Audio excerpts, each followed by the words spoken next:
The World at 1. This is Robin Day with 40 minutes of news and comment this Tuesday lunchtime. First, the news headlines. The pound has staged a recovery on the foreign exchange markets. The trade balance has improved and pressure on interest rates has eased. The CBI's latest quarterly report says Britain's economic recovery is slowing down. The Electricians' Union is threatening legal action if the TUC suspends its membership in the dispute over News International's new printing plants. Black school pupils in South Africa have ended their boycott of classes. And in today's programme, the chairman of the TUC, Ken Gill, describes the electricians as a rogue union and says if its members persist in doing printers' work at Murdoch's Wapping Works, it will lead to war in the TUC. And the electricians' leader, Eric Hammond, explains why his union would be prepared to take legal action against the TUC if it were suspended. And after yesterday's Westland leak debate, what lessons do Neil Kinnock and Margaret Thatcher have to learn? And the Birmingham surgeon who thinks that television and films are encouraging us to hit one another. The lunchtime news is read by Pauline Bushnell. The pound has risen strongly for the first time this year, helped by an increase in oil prices, hopes that the worst of the political row surrounding Westland has passed, and by much better than expected trade figures. Britain had a trade surplus of £125 million in December, against a deficit the previous month of £132 million. And as Ed Mitchell of our financial staff explains, all this has helped to reduce fears of a rise in interest rates. After 2 weeks of intense selling pressure, sterling has bounced back strongly. A few minutes ago, it was standing more than 2 cents higher against the dollar, while its average value was showing the biggest one-day jump for a year. The currency markets were impressed by Mrs. Thatcher's performance in the Commons on the Westland issue yesterday, and the view in the city is that it was enough to restore her credibility and authority. Sterling has also been boosted by a recovery in the price of North Sea oil to $20 a barrel. And there's been more encouraging news on the economy from the latest trade figures. Last month, Britain's trade with the rest of the world moved into surplus by £125 million, compared with a deficit the previous month of £132 million. Adding in earnings from such things as financial services, the so-called invisible items, Britain had a surplus of more than £690 million, the best performance for 9 months. All this has helped to remove the threat, at least for the moment, of a rise in bank base rates. Nervousness about oil prices remains, however. All eyes will be on the ministers of the oil exporting organisation OPEC as they gather in Vienna next month. Meanwhile, shares on the London stock market have risen to within a whisker of their highest levels ever. The Confederation of British Industry has forecast a slowdown in economic activity in the next few months and the continued loss of jobs in manufacturing industry. The CBI's latest quarterly survey of industrial trends paints a picture of fierce competition and stagnant sales. It predicts further losses of manufacturing jobs at a rate of about 5,000 a month, much the same as recorded over most of 1985. However, our economics editor says that if modernisation and competition are causing job losses, they are also holding down price increases, and the forecast for inflation remains good. At Westminster, MPs will assemble this afternoon with echoes of yesterday's debate on the Westland affair still in their minds. Although Conservative members rallied around the Prime Minister last night, opposition MPs do not intend to let the matter rest. Here's our political correspondent, Noel Lewis. There was an air of subdued satisfaction in Downing Street today at the result of the Commons vote last night. While it's accepted that there'll be more questions and attempts to keep the affair going, the Prime Minister and her staff are going to discourage any further discussion. But the affair rumbles on in the Commons. This afternoon, the Trade and Industry Select Committee will be questioning officials from the department. The Defence Committee has cancelled its session because Sir Raymond Lygo isn't well. Mrs. Thatcher faces MPs again for her routine question time, and it's probable that opposition MPs will keep up their challenge over the leaked letter. After the vote last night, the Prime Minister had a celebration drink with members of her staff, with the Deputy Leader, Lord Whitelaw, and the Chief Whip, John Wakeham, calling in to report on the mood of backbenchers. Tory MPs will be anxious to bring an end to the affair, but they know that the Prime Minister's standing and authority has been reduced by her involvement in the events which led to the leaking of the Solicitor General's letter. The law officer, Sir Patrick Mayhew, is the only minister involved who has not had to apologise. The Electricians' Union has reacted defiantly to suggestions that it faces disciplinary action from the TUC for allowing its members to help produce Mr. Rupert Murdoch's newspapers at his new printing plants at Wapping in East London and in Glasgow. The Electricians' Union leader, Mr. Eric Hammond, says the union will take legal action if the special session of the TUC General Council, meeting this afternoon, decides to suspend his union. Our Labour correspondent Nicholas Jones has sent this report. This is the third time in as many years that the Electricians' Union has faced possible suspension from the TUC. But on this occasion, the electricians have been deserted, even by their traditional allies in the union movement. And their union is accused both of cooperating with Rupert Murdoch's company by supplying electricians to man printing presses and of refusing to give back traditional print workers' jobs. But the union's General Secretary, Eric Hammond, says the electricians have a complete defence to the accusations that have been made, and if the union finds that its suspension is on grounds which are unfair, unjust or unlawful, then it'll immediately take legal action against the TUC. Mr. Hammond acknowledged that such a step might be unprecedented, but he said the TUC itself was not above the law and couldn't tell Britain's trade unions to break the law. Mr. Hammond was speaking at the launch of a package of insurance and financial services for the union's 350,000 members, which he said would again put the electricians in the vanguard of the British trade union movement. A man has appeared in court in East London accused of assault causing actual bodily harm and stealing a lorry key after a picket line incident overnight outside the Wapping printing plant. Peter Lake of Gravesend in Kent was remanded on conditional bail for 4 weeks and ordered not to go within 1 mile of the plant. Police in the Irish Republic have released 3 men detained after a cache of arms was found during raids in County Sligo and County Roscommon on Sunday. It's believed the arms were being stored for future use by the IRA. A 4th man, arrested at the same time, has appeared in court facing 3 charges in connection with the haul. He was remanded in custody until Wednesday. Latest reports reaching the Ugandan capital, Kampala, say that the situation in the second largest city, Jinja, is now calm and that it's under the control of former soldiers in the government army who are sympathetic to the National Resistance Army. Kampala, which was captured by the NRA at the weekend, is also quiet. But as our East Africa correspondent, Mike Waldridge, reports from there, a rival group, the United Freedom Movement, has been involved in confrontations with the NRA to the east of the capital.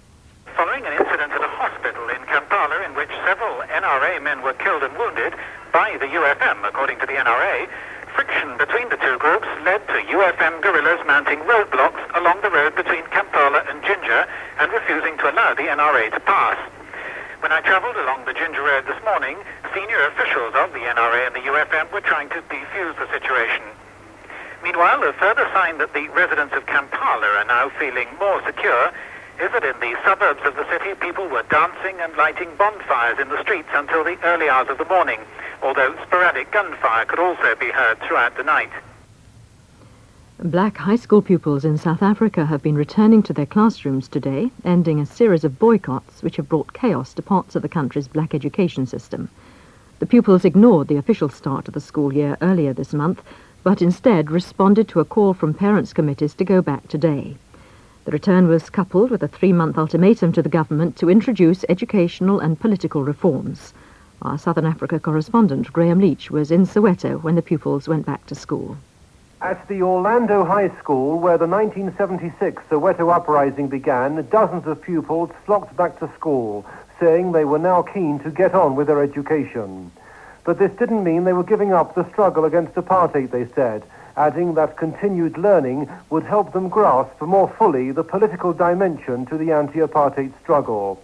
Elsewhere, a near total return was reported. The end to the school's boycotts has been coupled with an ultimatum to the government: introduce wide-ranging reforms to schooling and apartheid by the end of March, or else renewed disruption could occur. In further violence, 3 people have been killed at a squatters' camp near Cape Town in unrest involving rival black groups. 3 men were axed or stabbed to death, and 50 shacks were also burnt to the ground. The latest launch of the American space shuttle Challenger, already postponed 3 times, has been put back by an hour today. A problem developed in an electronic fire warning system on the launch pad. NASA officials now hope Challenger will take off at 20 to 4 our time this afternoon. At Cape Canaveral, workers refuelling the shuttle at the top of the launch tower are battling with high winds and temperatures as low as minus 23 Celsius. That's the news. Now attention all shipping. The Meteorological Office issued the following gale warning to shipping at 1155 GMT today. Forties, Forth, Tyne, Dogger. Southeasterly gale force 8 expected soon. Bailey. Gale force 8 veering northerly and increasing severe gale force 9 soon. Southeast Iceland. Northeasterly gale force 8 imminent, increasing severe gale force 9. And that ends the gale warning. Now back to Robin Day. A meeting of the TUC General Council this afternoon will consider action on the dispute between Rupert Murdoch's newspapers and the two big print unions. The General Council is also expected to begin moves which could lead to the expulsion from the TUC of the Electricians' Union, members of which are working for Rupert Murdoch at Wapping. The current chairman of the TUC is Ken Gill, General Secretary of TAS, the Technicians' Union, who is a communist. I asked Mr. Gill what he expected the General Council to decide this afternoon.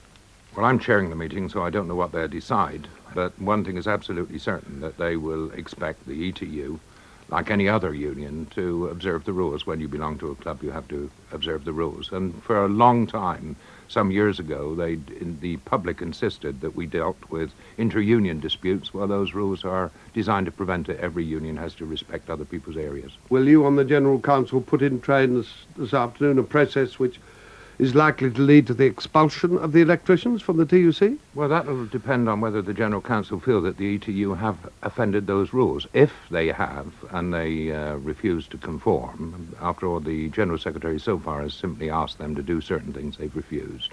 If it's regarded as breaking the rules, then undoubtedly suspension would follow.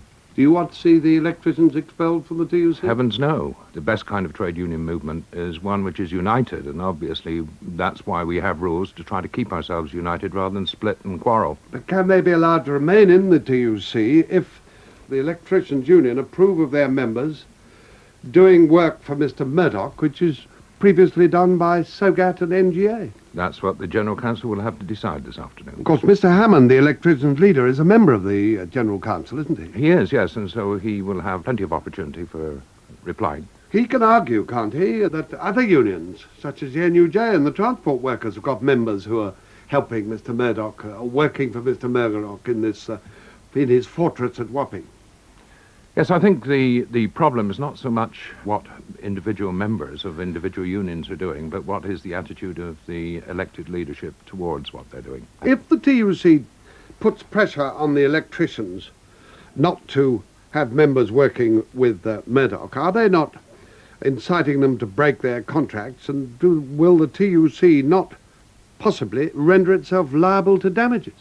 I have to say, Robin, that nowadays trade unions can do hardly anything without risking the crossing from legality to illegality. That's the problem. The new legislation, which we now suffer from, makes solidarity or even Christian charity illegal. But does that not constitute an admission that the TUC may be liable for damages if it goes ahead with its attempts to stop the electricians working for Mr. Murdoch?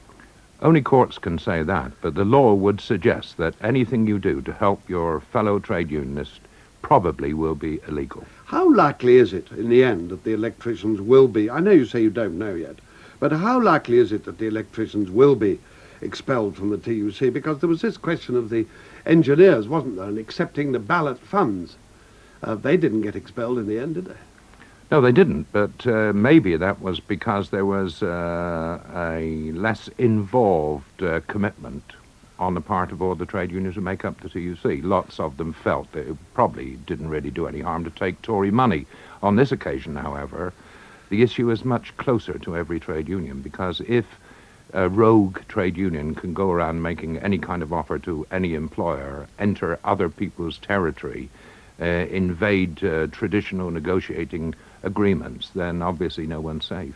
But if the electricians are expelled from the TUC, is that not going to open a recruiting war with other unions seeking to poach, as they will then be able to do, from the electricians for their members? Well, if the electricians are declared guilty of carrying out activity where they have refused to accept that some areas are the province of another union, then if they're allowed to continue to do that, then it would mean a war within the TUC. Ken Gill, chairman of the TUC. Well, for some days, programmes like this one, The World at One, have been trying to interview the electricians' leader, Mr. Eric Hammond. Well, today, the Electricians' Union happened to launch a new package of financial services for its members to protect them from unscrupulous insurance salesmen. But all journalists who were there only wanted to ask Mr. Hammond about his union's possible suspension from the TUC for having cooperated with Rupert Murdoch. Our Labour correspondent, Nicholas Jones, asked Mr. Hammond what he would be telling the TUC's General Council at its session this afternoon. What I'm going to say is that we have an answer to the complaint, and we'll array that at the time which is most advantageous to ourselves. The print union seemed pretty confident that you could be suspended within a matter of You're an days. ingenious lot, aren't you? Here am I, this hard man of the right, said I'm not going to say anything, you've got me saying everything. But, Mr. Hammond, you're a communicator, aren't you? You've got a head of communications.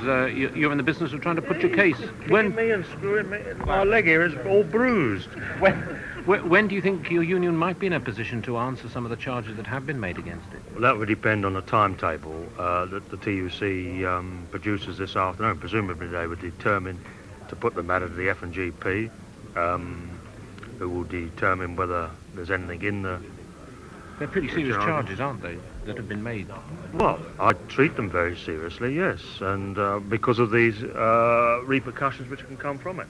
That is suspension from the TUC, and that is what I do not want. In the meantime, do you intend to observe the TUC request not to discuss an agreement with Mr. Murdoch? Most certainly. Pending the outcome of any inquiry? Most certainly, yes. Originally you issued a statement saying you had nothing to fear from an inquiry. Do you still feel that way? Yes, most certainly. But you're saying that if the TUC did take action against you, which you thought was unfair, that you'd be prepared to take legal action yourselves against the TUC? Yes, we would. That would be a pretty unprecedented position, wouldn't it, for an affiliate, the 8th biggest in the country, to take legal action against the TUC? Above us all, the rules of our union and the rules of the TUC is the law, which we all have the right to appeal to. There's no rule in the TUC that says you can't go to law, and if there was, it wouldn't be one we would observe. But on what grounds would you? If we thought that it was unfair, unreasonable, particularly if it was illegal, we'd have no choice there. And certainly the TUC couldn't require us to do something which was in itself illegal. Is it true that your branches, or one of them, was still helping to recruit people for Wapping this month, Mr. Hammond? I have no knowledge of it. No knowledge. Do you know definitely that it wasn't the case, though? We are investigating all the complaints. That's why I'm not making a substantive statement this afternoon. Do you know how many members you've got there? No, not yet. Tom Rice is going down to making a survey. When's he doing that? I don't know. I think either tomorrow or Thursday, I'm not sure. Eric Hammond, the electricians' leader. The political post-mortem continues into yesterday's debate on the Westland leak. Did Neil Kinnock's lacklustre performance help Margaret Thatcher to weather the storm? As party leaders, what lessons do they have to learn as the election draws nearer? I talked with two Westminster observers, Jim Naughtie, chief political correspondent of The Guardian, and Peter Riddle, political editor of the Financial Times. I asked them first why Neil Kinnock had performed so inadequately. Was it just an off day, or did he simply lack the incisiveness and authority which both John Smith and David Owen displayed so brilliantly? I think that it was a speech which, funnily enough, he'd probably worked on too hard. It was too consciously rhetorical. It didn't hit the right note. Now, it was a difficult speech. We shouldn't forget this, because he was speaking before the Prime Minister, and he had to set her up, so to speak. I think he should have done a much shorter speech, a speech which was more specific in its demands on the Prime Minister, and that would have been much more effective. Instead, it flowed off into rhetoric which somehow didn't work. When he's doing that sort of speech, he shouldn't have it written out beforehand. He should do it off the top of his head. It was a speech which I don't think was well judged for the occasion. Has he got the qualities to do the kind of speech which the occasion demanded, incisively and crisply? I think he can do it. For example, 2 weeks ago in the first Westland debate, he did actually do a rather short clinical speech, which was quite good. I mean, it asked all the relevant questions. He can do it, but he's got to be disciplined to do it. I mean, there is a tendency for him to fall into flowing metaphors, and he needs to be curbed on that if he's going to be effective in this context, as opposed, for example, to a Labour Party conference context or other one, where his natural style is perfect. His other problem is it's one of authority. It's unfair to him to say he's never held ministerial office, but it is going to be held against him all the time he's leader of the opposition. And one of the reasons why, for example, David Owen was more effective yesterday was that he can talk about having been a senior minister. And Neil Kinnock is always vulnerable on those grounds, and so when he's trying to make a detailed speech, he always falls down in that way. Would you say that one electoral asset he has, as between now and the general election, is that on the whole he's better on television than he is in the House of Commons? There is no doubt that his speeches on the stump, so to speak, will be one of Labour's great assets in the election campaign. Neil Kinnock on his feet as an instinctive speaker is brilliant. We all know that, anyone who's listened to him. He didn't perform well yesterday, and I think he's got to do a lot of work on that sort of speech. But, you know, that particular kind of speech that we had yesterday is not going to be one he's going to be called upon to do very often. But I would say that there's a problem with his self-confidence now. His self-confidence will have taken a pretty fair hammering when all his colleagues in the Shadow Cabinet know his speech wasn't very good yesterday. This afternoon in Prime Minister's questions, I'm sure he's going to get a very rough ride from the Tories. So he's got to quickly rebuild his self-confidence, and that's crucial, even though the particular style of speaking in the House, particularly following their decision not to televise the proceedings, doesn't matter very much. It does affect his self-confidence and his authority. Let's go now to Mrs. Thatcher.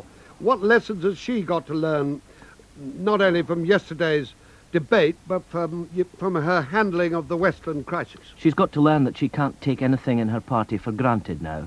Mrs. Thatcher, for all that her performance last night is being hailed as a triumph by her loyalists, has been damaged by this, there's no question about it, and a lot of people who've wanted to move against her in the past, not necessarily in challenging her directly for the leadership, but moving against her on policy matters, are going to feel much more confident after the events of the last 2 months.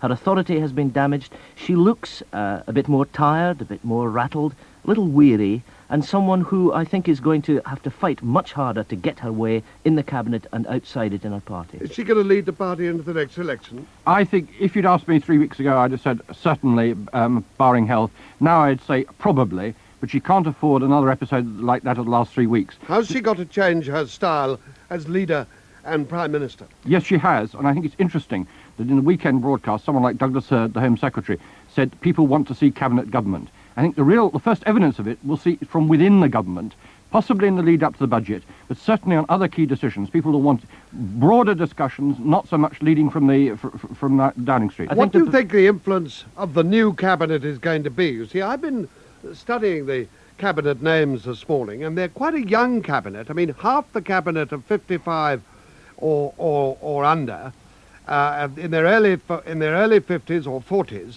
and they're a new generation of cabinet ministers who are not going to want to see their political careers cut short by bad policies between now and the election. Well, that's precisely right. I mean, it's a different style of cabinet from the one that she had before.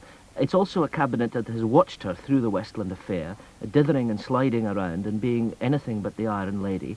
And I think that they recognise that they've got an opportunity, perhaps in the next 6 or 9 months, to really change Mrs. Thatcher's style quite noticeably and perhaps influence policies. And of course they're helped by the imminence of that general election. Another factor is that for the first time in one of the key jobs, trade and industry, there isn't a natural strong support of her strategy. The appointment of Paul Channon was a sign of her weakness, not of her strength. She would naturally have liked to go for someone like Nick Ridley or Norman Fowler, who's a supporter. Paul Channon means that the balance of the cabinet's been altered, and she is no longer in as strong a position as she was. Jim Naughtie of The Guardian and Peter Riddle of The Financial Times. The Archbishop of Canterbury has been speaking of the mental and physical anguish of people suffering from inadequate housing. Dr. Runcie was speaking in London at the presentation of awards to building trainees. Earlier this morning he had an hour's meeting with the Secretary of State for the Environment, Kenneth Baker, about the report of the Archbishop's Commission on Inner Cities. Here's our religious affairs correspondent, Rosemary Harthill. Dr. Runcie told the Builders Employers Confederation that the housing statistics were chilling. More than 1 million homes, he said, were unfit for human habitation, and in the public sector the number of new homes being built had dropped over 9 years from 174,000 to 38,000. There was, he said, far too much mental and physical anguish today among people bearing the brunt of these lean years in housing construction. But earlier in the day, both he and the Environment Minister, Mr. Kenneth Baker, were very positive about their meeting. Yes, indeed. Excellent. Very Excellent meeting. Everybody's on good relations. Yes, indeed. They was before as well, but perhaps even better now. We had good relations in our relationship with the DOE through the construction of the report, and a great deal of help. Here, there's a common desire for the regeneration of the inner cities, and for a greater part to be played in that regeneration by the people who live and work, and in our case, who worship there. The Archbishop has made certain recommendations about trying to build upon neighbourhoods in the inner cities. I find that very positive, very welcoming, and we're going to try and work on that as a positive proposal. Archbishop, Yes, what were the specific recommendations that you put to the Minister?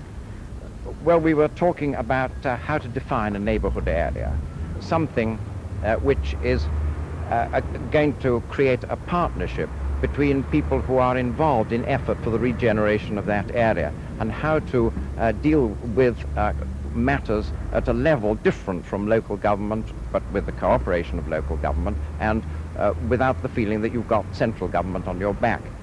Also present at the meeting were the chairman of the Archbishop's Commission, Sir Richard O'Brien, and Bishop David Shepherd of Liverpool.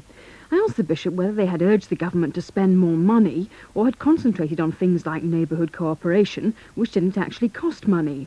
The government knows well that we believe the problems are so deep-set, long-standing, that there need to be very substantially greater resources put into the urban priority areas, inner city and those great outer estates.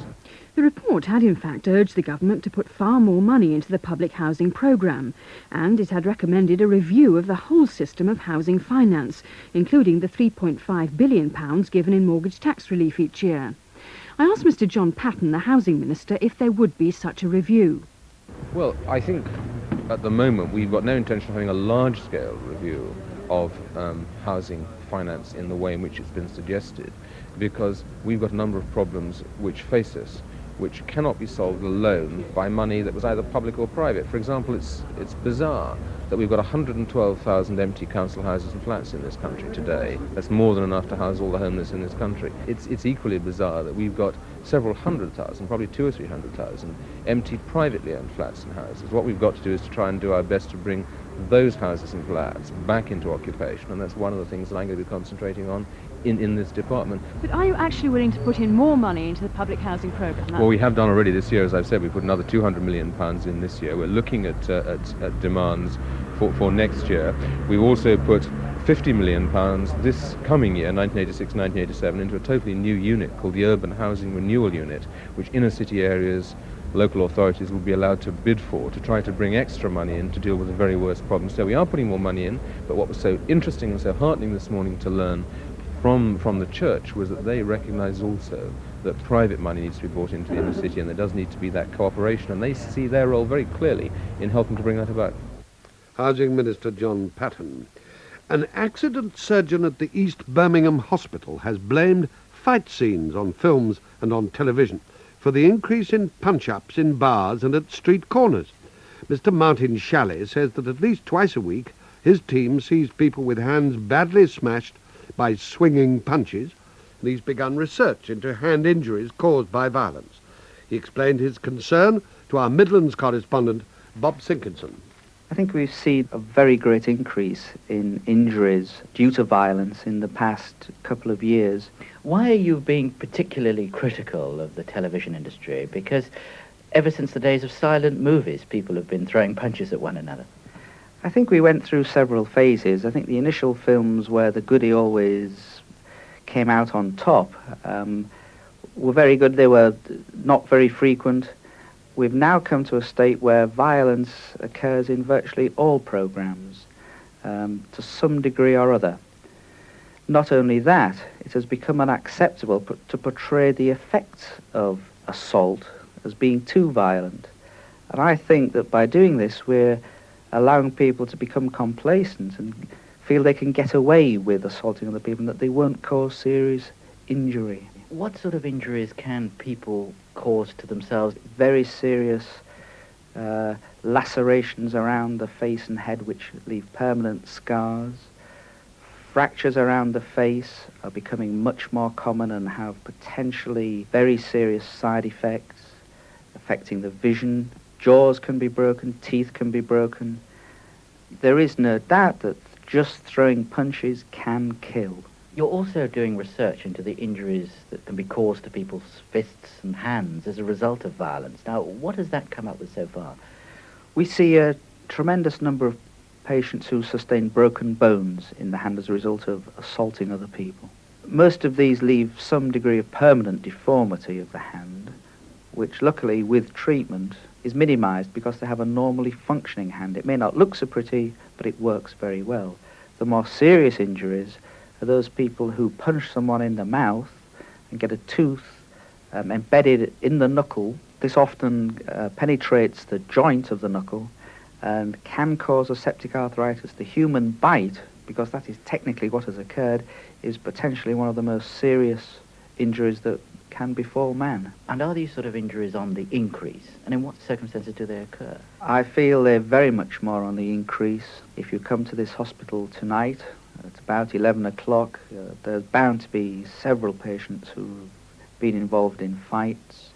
The football season has its own problems. We were involved in the Birmingham City football riot and received over 50 casualties, a lot of whom had been assaulted. But can you really put this down to violence in the media, or is it the change in social patterns in which we live?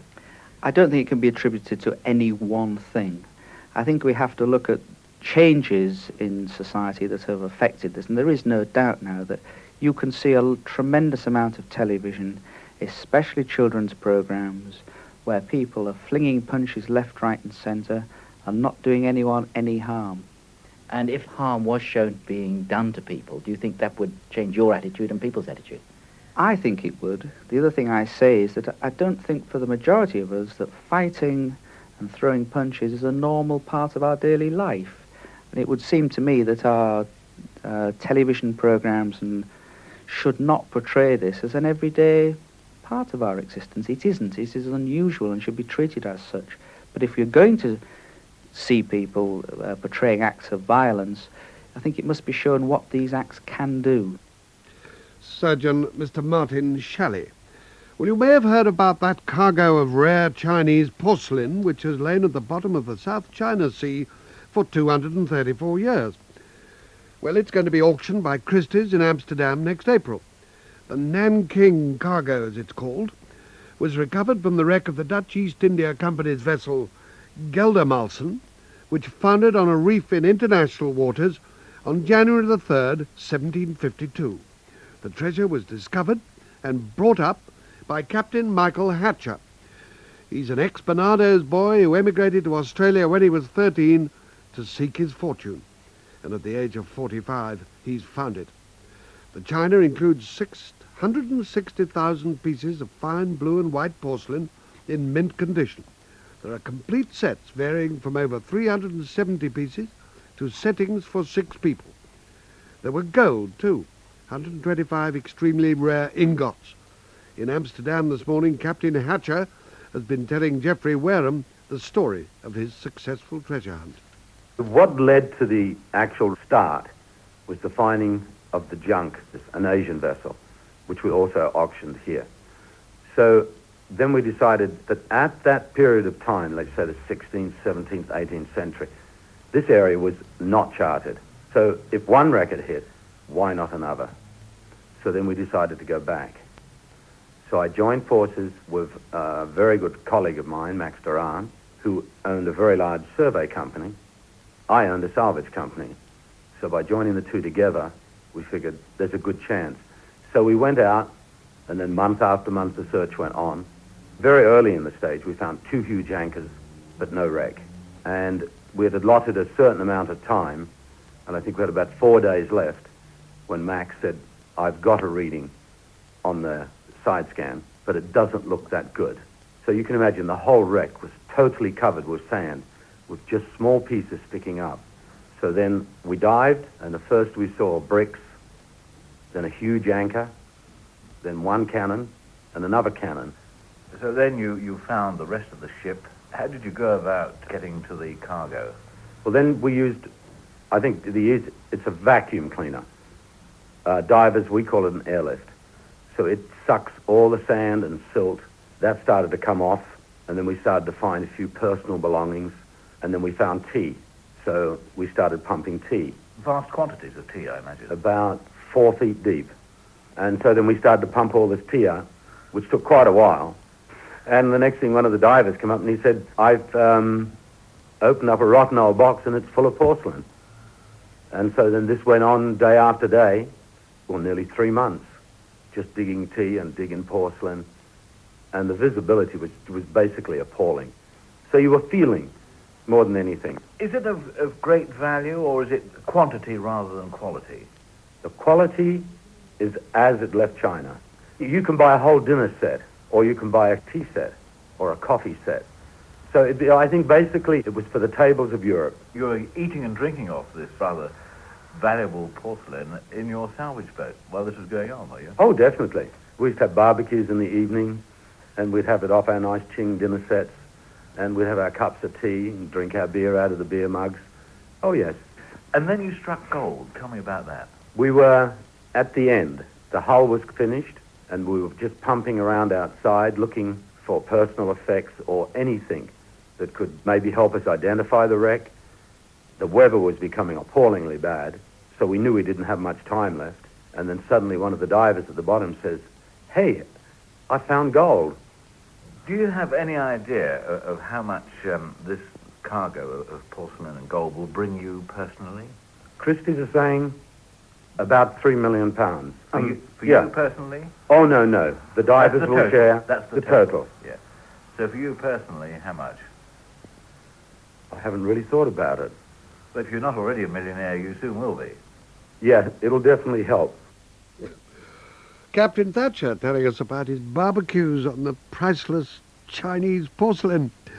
Christie's Amsterdam chairman, Hart Schnistad, believes that at the April sale, European bidders will club together to buy sets of the porcelain for one-upmanship dinner parties.